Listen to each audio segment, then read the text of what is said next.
In this morning's NZ Herald headlines, fears meth-laced lollies are putting Kiwi lives at risk. Calls for accountability from the Reserve Bank over OCR cut. And a scathing report reveals huge budget blowout at the Ministry of Disabled People. Atamarie, I'm Wilhelmina Shrimpton. It's Thursday the 15th of August. The sister of a man who died after unknowingly drinking a beer laced with methamphetamine says those who imported lollies containing the drug are reckless and careless. The fake Rinder-branded pineapple sweets were handed out in the Auckland City Mission's food parcels to up to 400 people. 3 people who tasted them have had hospital treatment and at least 16 lollies have been recovered so far. It follows the death of Aidan Segala last year after he took a few sips from a contaminated can of beer. Her sister Angela says she was shocked to hear about the lollies and hopes that no one suffers the same fate as her brother. It's not in a beer kind of form, it's food. So, I can consume it, you can consume it, little children as well. So, like I said, this is just really reckless and careless. A belief the Reserve Bank should take accountability for changing its tune on cutting the OCR so quickly. It's dropped the cash rate 25 basis points to 5.25%. The RBNZ published tracking in May showing a rate cut wasn't expected until late 2025. But Governor Adrian Orr says decisions change as facts change. Infometrics principal economist Brad Olsen says the bank's showing it's happy to tear up the script.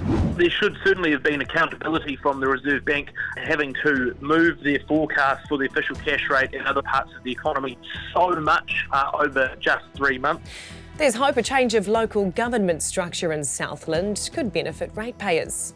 Mayor Rob Scott's putting forward a proposal to create 2 unitary authorities instead of the present 4 councils. It could see 20 fewer councillors, 2 fewer mayors, and a decrease in long-term plans. Scott says getting costs down for the district's 100,000 ratepayers is one of the primary drivers of the proposal. If you can get efficiencies and if you can save money, and like those preliminary estimates of around $10 million a year, that's significant for our small ratepayer base. The Ministry of Disabled People is on course to blow its $2.6 billion in funding just 6 weeks into the fiscal year, despite a top-up in the budget.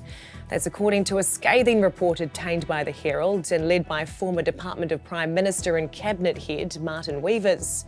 It finds the ministry, known as Whaikaha, has no controls to restrain exploding costs and shows disability services have blown their budgets for almost a decade.